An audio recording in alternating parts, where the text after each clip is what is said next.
अधूरा उड़े, तोहरा देखत दिलवा धक धक करे।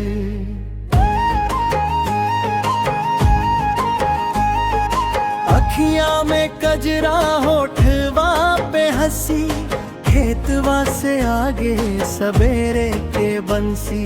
तू चलता लागे मौसम बदल गइल, हमरा अंगना में गंधा फूल खिल गइल। धीरे धीरे आवना मनवा के पास, एक बेर हंस दे टूटे सब आस। काहे इतना दूर लौकत बारू, हमरा नजरिया में तू है बसारू। पिया के गौवा जैल नदी, पिया के गौवा जैल नदी। तोहरे बिना मनवा न लागी, पिया के गौवा जैल नदी। जैल नदी, जैल नदी।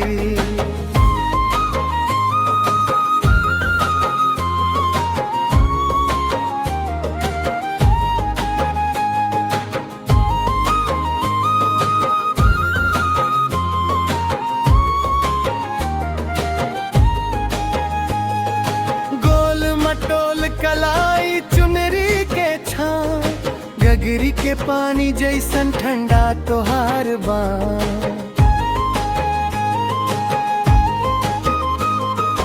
आम के बगीचा में पंछी बोलत बाड़े, हम तो तोहारे सुर में सपना बुनत बाड़े।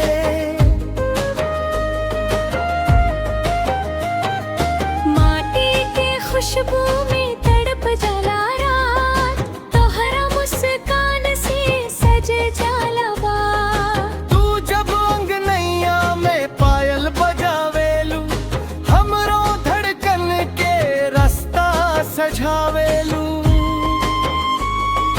रुखल न मनवा के ए राजा ए रानी, तोहरा नजरिया में हम बानी पानी। जाले जाले जैसे चिरई घरवा, ऐसने समा जाई तोहरे संग सबवा। पिया के गौवा जैल नदी, पिया के गौवा जैल नदी।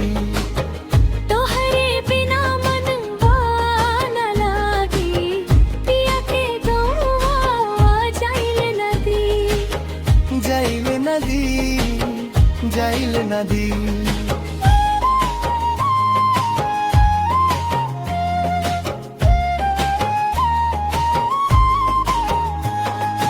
रात भर चौपाल पर बतिया चलल, तोहरे नाम सुनते चानो मुस्कुल।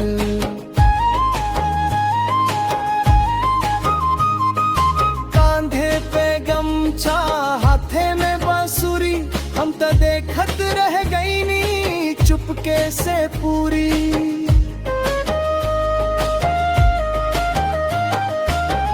गिरह लगावे के चाल तोहर नाजुक, हम रहिया के कर दिल से आकर सक। गाँव भर बोले ई जोड़ी कमाल, हमरा खातिर तू सबसे बड़ सवाल।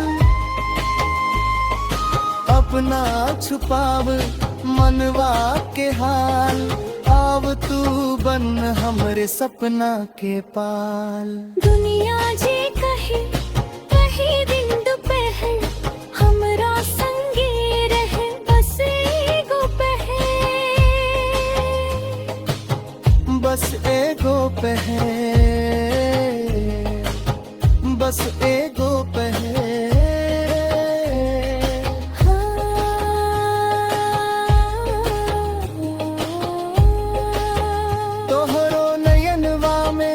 बसा गईल बानी, तोहरो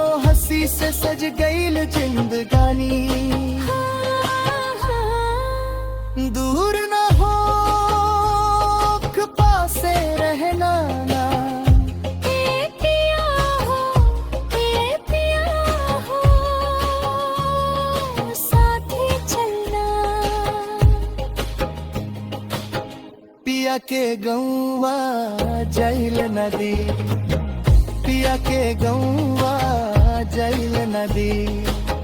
तोहरे बिना मनवा न लागे, पिया के गौवा जैल नदी। जैल नदी, जैल नदी, पिया के गौवा जैल नदी, पिया के गौवा